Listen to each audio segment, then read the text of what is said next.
बिस्मिल्लाहिर्रहमानिर्रहीम। अस्सलाम वालेकुम students. Second year biology lecture number 3 है, चैप्टर नंबर 19 है आपका।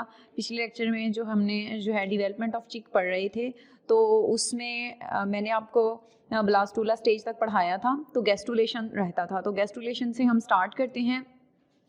तो गैस्टुलेशन क्या होती है? The movement and rearrangement of cell into layers in the embryo is called a gastrulation. कि मूवमेंट है एंड रीअरेंजमेंट ऑफ सेल है, कि हमने क्या करना है, रीअरेंज कर देना है। अब पिछले में अगर आप लोगों को याद हो, मरूला स्टेज जो थी उसमें हमारे पास क्लोजली पैक मटेरियल था। मरूला स्टेज में हमारे पास जो थे ब्लास्टोमेयर इस तरह से बन चुके थे। ये सारे क्या थे? ब्लास्टोमेयर्स थे। ठीक है, अब ये ब्लास्टोमेयर्स जो हैं इन्होंने क्या होना है? रीअरेंज होना है। अब इसको यूं कर लें कि यूं हो गए ये, अब इनकी जो अरेंजमेंट है वो चेंज हो गई है। ये जिस तरह से मैं आपको, ये यूं थे, गोल था, और ये इस तरह से हो गए। अब दो लेयर्स इसकी क्या हो गई हैं? बन गई हैं। तो अब ये देखें, ये ऊपर वाली लेयर और ये ब्लास्टोड्रम्स स्प्लिट इनटू 2 लेयर्स, कि ये ब्लास्टोड्रम्स जो थे ये 2 लेयर्स में क्या हो गए हैं? स्प्लिट हो गए। ये हमारे पास क्लोजली पैक मटेरियल था, जिसको हम क्या कहते थे? मरूला कहते थे। ये गोल मटेरियल था। देखें अब ये क्या हो गया? 2 लेयर्स में यूं हो गया इस तरह से। अब ये ऊपर वाली लेयर होगी और ये क्या होगी? नीचे वाली लेयर। ये देखें, ये डायग्राम में ये ऊपर वाली लेयर है और ये क्या है? नीचे वाली लेयर। तो 2 लेयर्स में स्प्लिट हुए, एपीब्लास्ट, और नीचे वाली क्या होगी? Hypoblast. The upper layer cell को क्या कहते हैं? एपीब्लास्ट। प्रीजेम्प्टिव एक्टोड्रम, ये अब क्या बनाएगी? एक्टोड्रम बनाएगी, और क्या बनाएगी? मीजोड्रम बनाएगी। तो hypoblast, the lower layer of cell is called a hypoblast, ये वाली। अब ये एपीब्लास्ट है और ये क्या है? हाइपोब्लास्ट है। देखिए यही वाला जो है ना, यही मतलब उसने अरेंजमेंट की है, रीअरेंजमेंट है ना। अब रीअरेंजमेंट हुई है इसी की, यूं। तो ये अब क्या है? ये एक्टोड्रम बनाएगी। एपीब्लास्ट जो है वो एक्टोड्रम और मीजोड्रम बनाएंगे, और हाइपोब्लास्ट जो है एंडोड्रम बनाएगी। एंडो होती है अंदर वाली, एक्टो होती है बाहर वाली, और मीजो होती है सेंटर वाली। ठीक है, तो ये इसकी ये अरेंजमेंट हो गई। ये एपीब्लास्ट हो गया, ये हाइपोब्लास्ट हो गया, और ये जो अंदर इसके सेल हैं इनको माइग्रेटिंग सेल्स कहते हैं। सही, और ये जो है प्रीमेटिव स्ट्रीक है, और यहाँ पे इसका जो है नोड है, ये आगे हम देखते हैं। Outward over the surface of yolk endodermal lining. अब इसके अंदर क्या होती हैं? एंडोडर्मल लाइनिंग्स हैं। ये जो अंदर इसके यहाँ पे आएंगी, ये क्या कहलाएंगी? Endodermal linings. अब ये जो एंडोडर्मल लाइनिंग है, हाइपोब्लास्ट जो थी, ये नीचे वाला जो पोर्शन था, grow outward to the surface of yolk. अब ये क्या करेगी? Then they grow outward downward around the yolk and form a endodermal line. अब ये यॉग के साथ अटैच होगी और एंडोडर्मल लाइनिंग बनाएगी। ये देखें, ये एपीब्लास्ट था, ये हाइपोब्लास्ट था। ये नीचे वाली क्या है? ऊपर वाली एपोब्लास्ट, और नीचे वाली क्या है? हाइपोब्लास्ट। इसके अंदर वाली जो लाइनिंग होगी उनको क्या कहेंगे? एंडोडर्मल लाइनिंग्स कहेंगे।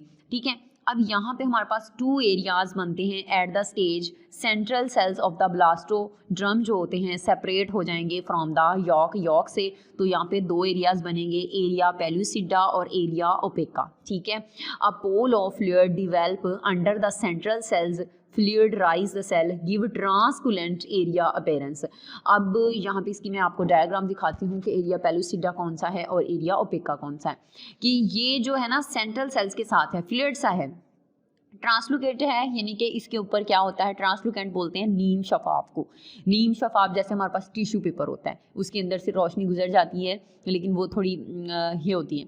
सही है। ओपेका जो है, इसमें क्या है? Peripheral part of the blastoderm, ये किनारे वाला part. It is not separated from the yolk. जी, not separated from the yolk, ये ओपेका था। It is white that transmit light, ये ट्रांसमिट है। वो जो था नीम शफाफ था, और ये क्या है? ये ट्रांसमिट करेगा लाइट को। सही, अब ये देखें हमारे पास, ये थी हमारे पास यॉक, ये वाला पोर्शन क्या है? यॉक है। ये सारी जो है हमारे पास क्या है? ये यॉक है। अब ये वाला जो है ये एरिया पेल्यूसिडा है, और ये वाला जो है ये एरिया ओपेका है। तो जो एरिया यॉक के साथ अटैच रहता है, जो यॉक से सेपरेट ना हो, blastoderm is not separated from yolk से सेपरेट ना हो, उसको क्या कहते हैं? एरिया ओपेका कहते हैं। और जो यॉक ये वाला हिस्सा होता है उसको क्या कहते हैं? Area pellucida. पेल्यूसिडा वो वाला था जो कि fluid raise the cell of the blastoderm. अब ये यहाँ पे जो हमारे पास ब्लास्टोड्रम बनी थी ना, ये वाली, अब इसी में देखें कि ये है, ये डायग्राम थी, ये एंडोडर्मिन हो गई, ये अंदर वाले सेल्स थे, ये एंडोड्रम है, ये माइग्रेटिंग सेल है, ये हमारे पास क्या है एपीब्लास्ट है, और ये नीचे वाली क्या है हाइपोब्लास्ट है। ये इसके अंदर प्रीमेटिव स्ट्रीक स्टार्ट हो जाएगी। अब बात कर रहे थे हम एरिया पेलुसिडा की और एरिया ओपेका की। एरिया ओपेका वो है जो यॉर्क से स्टार्ट है। देखें ये हमारे पास एग था, एग की ये वाली यॉर्क थी, ये यॉर्क के ऊपर जो है ना ब्लास्टोकॉर्डल डिस्क थी, यहाँ से सारा काम जो है ब्लास्टोमेयर्स बनने इस पोर्शन में स्टार्ट हुए। इसी पोर्शन को ओपन करके दिखाया गया। अब ये जो पोर्शन जो अटैच है यॉर्क के साथ वो क्या है ओपेका है, ठीक है। ये लाइट को ट्रांसमिट करता है। अब ट्रांसमिट इससे लाइट नहीं हो सकेगी ना, क्योंकि ये इसके साथ है ना, ये डार्क पोर्शन है, और एरिया पेलुसिडा है वो फ्लूइड है, यानी कि उसके अंदर से ऊपर को उठा हुआ फ्लूइड है, और उस फ्लूइड के अंदर से लाइट जो है वो ट्रांसफर हो सकती है, नीम शफाफ है, सही। तो एरिया ओपेका और एरिया पेलुसिडा का डिफरेंस पूछा जा सकता है। एरिया ओपेका जो होता है वो ब्लास्टोड्रम के अंदर वाला फ्लूइड होता है, पेलुसिडा, और एरिया ओपेका जो होता है वो यॉर्क के साथ वाला अटैचमेंट पोर्शन होता है, सही हो गया। अब आते हैं हम यहाँ से नोटोकॉर्ड फॉर्मेशन की तरफ कि नोटोकॉर्ड कैसे बनती है। Notochord and mesoderm formation. Mesodermal cells do not invaginate in chick show migration के, ये इन्वेजिनेट नहीं होते, मीजोडर्मल अंदर वाली थी, ठीक है। तो ये क्या करते हैं नोटोकॉर्ड बनाते हैं। Formation of a primitive streak देखते हैं। मीजोडर्मल सेल माइग्रेट मेडिटली और कैजुअली कह लें फ्रॉम बोथ साइड, दोनों साइड से क्या होंगे, create a small mid line thickening called a primitive streak. ये देखें ये हमारे पास क्या बनी हुई है, प्रीमेटिव स्ट्रीक बनी हुई है। ये क्या है, प्रीमेटिव स्ट्रीक है। ये उसके ऊपर वाला पोर्शन जो है ये हेसन नोड कहलाएगा। ये देखें ये एक लाइन है, एक लेयर है मिड लाइन, जिसको हम क्या कहेंगे, प्रीमेटिव स्ट्रीक कहेंगे। ये देखें ये हमारे पास आती है जी एपीब्लास्ट, ठीक है, और ये नीचे वाली लेयर जो होती है ये क्या होती है, हाइपोब्लास्ट। इसके अंदर माइग्रेटिंग सेल हैं, और ये क्या है, मीजोडर्मल है। मीजोडर्मल सेल माइग्रेट होते हैं, और फ्रॉमा यही माइग्रेशन करके यहाँ पे एक गहरी सी थिकिंग लाइन बनाते हैं, और उस लाइन को हम क्या कहते हैं, प्रीमेटिव स्ट्रीक कहते हैं। यही प्रीमेटिव स्ट्रीक जो है बाद में बनती जाएगी। More or more presumptive mesodermal cell continue to form to move inward, के काफ़ी सारे ये जो मीजोडर्मल सेल हैं कंटिन्यूसली अंदर जाई जाएंगे और ये बनती जाएगी। Aggregate the middle primitive streak show rapidly lengthwise change the shape of blastoderm, जैसे जैसे वो लंबी होती जाएगी और ब्लास्टोमेयर की जो है वो शेप चेंज होती जाएगी। यहाँ पे आपकी बुक में बड़ी अच्छी डायग्राम उसकी बनी हुई है कि मैं आपको बुक दिखाती हूँ, उसमें फिर आप देख लीजिएगा। ये देखें ये आपकी बुक पे ये वाली diagram page number 196 doctor biology पे देखें, ये हमारे पास क्या है, प्रीमेटिव स्ट्रीक है। यहाँ से ये हेसन नोड्स बन गए। ये जो माइग्रेटिंग सेल्स, कौन से सेल माइग्रेट हुए हैं, ये वही सेल माइग्रेट हुए हैं जो कि हमारे पास मीजोडर्मल सेल्स थे। सही हो गया। उसके बाद अब हम देखते हैं कि उसने कहा है रैपिडली लेंथ वाइज ये लंबी होती जाएगी, ये यहाँ से उसकी स्ट्रीक जो है वो लंबी होती जाएगी। सर्कुलर टू पियर शेप, देखें ये पहले क्या थी, गोल थी, अब गोल से इसने पियर शेप होना है। पियर क्या होती है, हमारे पास नाशपाती की तरह की, ये ऊपर को होती जाएगी। ये देखें तो the interior end of the primitive streak has a aggregation, यानी ग्रुप ऑफ सेल्स होते हैं प्रीमेटिव नूड और नोटोकॉर्ड सेल्स। अब देखें डॉर्सल और lateral lips of the blastomere, ये मैंने आपको दिखाई है, ये हमारे पास था, ये है प्रीमेटिव स्ट्रीक, ये इसने क्या होती जाना है, लंबी होती जाना है। ये इसके ऊपर आकर नोड बनती है जिसको हमने क्या कहना है, हेसन नोड कहना है। प्रीमेटिव स्ट्रीक के अंदर जो सेल जा रहे थे वो कौन से थे, मीजोडर्मल के माइग्रेटिंग सेल्स जो हैं वो अंदर की तरफ से क्या करते जाएंगे, मूव करते जाएंगे, और ब्लास्टोड्रम की क्या होती जाएगी, शेप जो है वो चेंज होती जाएगी, कि हम कह सकते हैं कि ये इसकी शेप को क्या करती जा रही है, चेंज करती जा रही है, क्योंकि उसने डेवलपमेंट होना है। यहाँ से फिर इसकी न्यूरल प्लेट बनना शुरू हो जाएगी। तो देखते हैं ये आ गई है न्यूरल प्लेट। देखें ये इस तरह से इस पियर शेप हो गई ना, ये देखें इस तरह से शेप, ये न्यूरल ट्यूब बन गई, इसके अंदर सोमाइड सेल्स बनना शुरू हो जाएंगे, गट बनेगा और इसका सिलियोम यानी पेट वाली कैविटी बननी शुरू हो जाएगी। अब हम बात कर रहे थे फॉर्मेशन ऑफ प्रीमेटिव ग्रूव की। ग्रूव क्या होती है, उसने कहा है cells continue to migrate between epiblast and hypoblast, कि ये देखें डायग्राम बनी हुई है, ये ऊपर हमारे पास क्या थी, एपीब्लास्ट, और नीचे क्या थी, हाइपोब्लास्ट। इनके अंदर छोटे छोटे सेल पड़े थे ना, वो कंटिन्यूसली मूव करते जाएंगे, इनके अंदर जो है ना वो मूवमेंट होती रहेगी। उसने कहा है ना कि cells continue to migrate between epiblast and hypoblast. अब इन एपीब्लास्ट और इनके अंदर से जो सेल है ना वो निकल निकल के जाते जाएंगे। Thus a groove is form along the whole length of primitive, इसके साथ साथ एक ग्रूव बनती जाएगी। ग्रूव मतलब लाइन है, वही उसके अंदर वाला गहरा हिस्सा है ये जो बनता जाएगा। ये बनेगा किसकी वजह से, जो एपीब्लास्ट के अंदर सेल्स थे और जो एपीब्लास्ट और हाइपोब्लास्ट के अंदर सेल्स थे।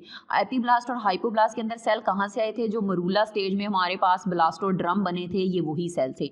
Thicken margin on the both side called the primitive ridge. अब इसके ये किनारे, ये वाला और ये वाला, इनको क्या बोलते हैं, प्रीमेटिव रेजिस के दोनों किनारे जो हैं उनको क्या कहेंगे, रेज कहेंगे। इधर वाला किनारा और ये इधर वाला किनारा।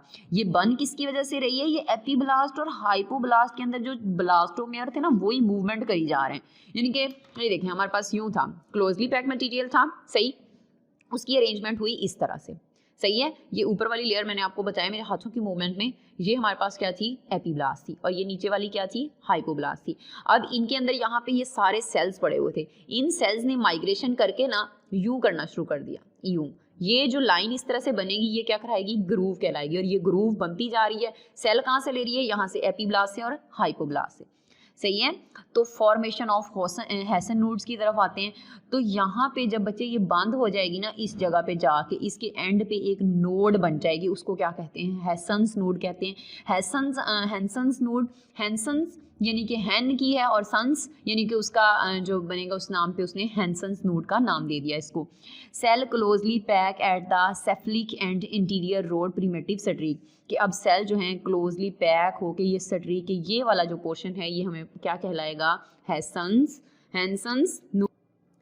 हैंसन नोड के बाद the formation of local thickening called Hansen's node. Special type of invagination होगी ना कि अंदर को मुड़ रही है, ये रही, ये क्या है, हैंसन्स नोड है। ये ऊपर से नोड बन गई है, ये हमारे पास नीचे क्या थी, प्रीमेटिव को जो थी स्ट्रीक थी। अब बनी है formation of notochord. Cells from the region of Hensen node push inward, these cells form the rod like structure notochord in the middle line be the ectoderm. अब यही जो सेल हैंसन नोड के थे इन्होंने पुश कर लेना है outward, और इन्होंने एक रॉड लाइक स्ट्रक्चर बनाना है इस तरह का, जिसको हमने क्या कहना है, नोटोकोड। नोटोकोड वही यानी कि जिसको हम रॉड लाइक स्ट्रक्चर, जो रीढ़ की हड्डी बननी शुरू हो जाती है, mid line be the ectoderm. अब ectoderm, the notochord is prominent structural feature in chick embryo is about 18 our, यानी कि 18 आवर्स के बाद ना, 18 घंटों के बाद जो है नोटोकोड बनना शुरू हो जाती है। ये रॉड लाइक स्ट्रक्चर जो है ये इस तरह से इसके इर्द गिर्द जो है वो सोमाइड सेल्स आ जाएंगे और ये हैंसन नोड ही बनाएगी। फॉर्मेशन ऑफ जर्म वाल और प्रीमेटिव गट, द एक्टोड्रम। अब ये सारा काम किसने किया था हमारे पास, ये कर रही थी अंदर वाली एक्टोड्रम। एक्टोड्रम ऑफ एम्ब्रियो 18 से 20, अब हमने 2 घंटे आगे चले जाना है, 20 आवर्स में separate organized into a coherent layer cells. These cells of ectoderm margin के साथ पेरिफेरल किनारे के साथ within the yolk the expanding germ layer. अब इसके इर्द गिर्द एक लेयर बनती है, वो मैं आपको दिखाती हूँ जी। तो margin with the underlying yolk in the marginal area is known as a germ wall. ये देखें, ये मैंने डायग्राम बनाई हुई है इस तरह से, ये नोटोकोड की फॉर्मेशन बनी है ना, तो इसके साथ साथ जो लाइन बनती जा रही है इसको जर्म वाल कहते हैं, सही है। The cavity between the yolk and the ectoderm is called primitive gut, कि यॉक के और एक्टोड्रम एंडोड्रम के दरमियान जो होगी उसको क्या कहेंगे, प्रीमेटिव गट कहेंगे, जिसको गैस्ट्रोकोल भी कहते हैं, आर्चेंट्रियोन भी कहते हैं। Formation of mesoderm and somite cell. अब मीजोड्रम की फॉर्मेशन को देखते हैं कि mesoderm, dorsal mesoderm is form Hensen's node. अब इसने मीजोड्रम ने तो हैंसन नोड बनाए थे ना, ये वाला हैंसन नोड जो है, mesoderm organize into somite early body muscle cell. छोटे छोटे इसके इर्द गिर्द क्या बनने शुरू हो जाएंगे, सेल्स बनेंगे, सोमाइड्स जिनको बोलते हैं। सोमाइड्स आर प्रेजेंट 25 to 26 आवर। अब देखें, पहले जो 20 आवर्स थे उसमें उसकी डॉर्जल बननी शुरू हुई थी नोटोकोड। अब 25 से 26 घंटों के दरमियान सोमाइड सेल्स जो होते हैं वो कंपैक्ट मैस ऑफ सेल्स हैं। They are lying lateral to the neural fold, जो फोल्ड्स थी उसके नीचे हैं। The neural prod mesoderm split into the sheath like structure होगा, जिसमें सोमैटिक मीजोड्रम बनेगी और कौन सी, सेप्लेनिक मीजोड्रम। ठीक है, अब एक कैविटी आएगी जो सेप्लेनिक मीजोड्रम और मीजोड्रम और सोमैटिक मीजोड्रम के दरमियान होगी, उसको क्या बोलेंगे? सिलियोम बोलेंगे। सिलियोम क्या होता है? पेट वाली कैविटी है, यानी ये गट बना रही है उसकी। अब ये देखते जाएं कि ये हमारी जो है, ये हैं इसके पास छोटे छोटे, ये हैं इसके पास सोमाइट्स, और ये क्या है? न्यूरल ट्यूब है। ये इसका डॉर्जल अरोटा है, और ये क्या है? प्रीमेटिव गट है। जिस गट की बात कर रहे थे हम, ये बनी है उसके इर्द गिर्द क्या? प्रीमेटिव गट। इस गट ने क्या करना है? न्यूरल फोल्ड्स, ये हमारे अंदर, ये जो अंदर आ गए हैं इसके पास, ये छोटे छोटे, ये क्या हैं? न्यूरल फोल्ड्स हैं। और ये इसके ऊपर वाली जो है, ये क्या है? न्यूरल एक्टोडर्म है। एक्टोडर्म क्या होती है? ऊपर वाली लेयर होती है। और ये जो बन रही है रॉड लाइक स्ट्रक्चर, ये उसका क्या कहलाता है? नोटोकॉड है। और ये किसने बनाया है? ये बाहर वाली, यानी कि ये भी इसके स्ट्रक्चर का ही हिस्सा है, तो इसको हमने क्या नाम दिया है? इसको भी नोटोकॉड, एक्टोडर्म है। सॉरी, ये एंडोड्रम होगी, ये एक्टोड्रम नहीं होगी। ये वाली जो है, ये हमारे पास एंडोड्रम है, ये क्योंकि अंदर वाली साइड पे है। तो ये इसने इसके रॉड लाइक स्ट्रक्चर बना दिया। इस स्ट्रक्चर को हमने क्या कहा है? ये हमारे पास क्या बन गई है? नोटोकॉड बन गई है। नोटोकॉड बनना यानी कि रीढ़ की हड्डी, उसकी बैक बोन जो होती है वो बन जाती है। और ये सारा प्रोसेस जो है, ये अकॉर्डिंग टू 25 से 26 आवर्स के बाद जो है वो स्टार्ट हो जाता है बनने में। इस पूरे लेक्चर को आपने अच्छी तरह से प्रिपेयर करना है, गैस्ट्रुलेशन से लेकर जो है आगे तक। लेकिन आपने लिखना, जो असाइनमेंट लिखनी है वो है नोटोकॉड एंड मीजोडर्म फॉर्मेशन। ठीक है, न्यूरलेशन से पहले पहले तक आपने ये करना है। और ये सारी डायग्राम्स जो मैंने बनाई हैं, इसको आपने देखना है, दोबारा देख लें कि cavity between the yolk and ectoderm, उसको क्या कहते हैं? प्रीमेटिव गट कहते हैं। ये हमारे पास इसकी क्या है? प्रीमेटिव गट है। यॉक एंड एंडोड्रम, ये वाली लेयर जो है, ये हमारे पास क्या कहलाती है? एंडोड्रम कहलाती है। और यहाँ से नीचे वाला पोर्शन जो है, ये क्या होगा? यॉक होगी। इसके सारे नीचे जो पोर्शन है वो मैंने नहीं दिखाया, लेकिन वो क्या है? यॉक है। तो यॉक और एंडोड्रम के दरमियान वाली को क्या कहते हैं? प्रीमेटिव गट कहते हैं। और यही सारा प्रोसेस होता जाना है स्टार्ट। आपने जो है ये सारी डायग्राम्स बनानी है, ये डायग्राम बनानी है आपने। उसके बाद आपने ये वाली तीनों डायग्राम्स बनानी है फॉर्मेशन में।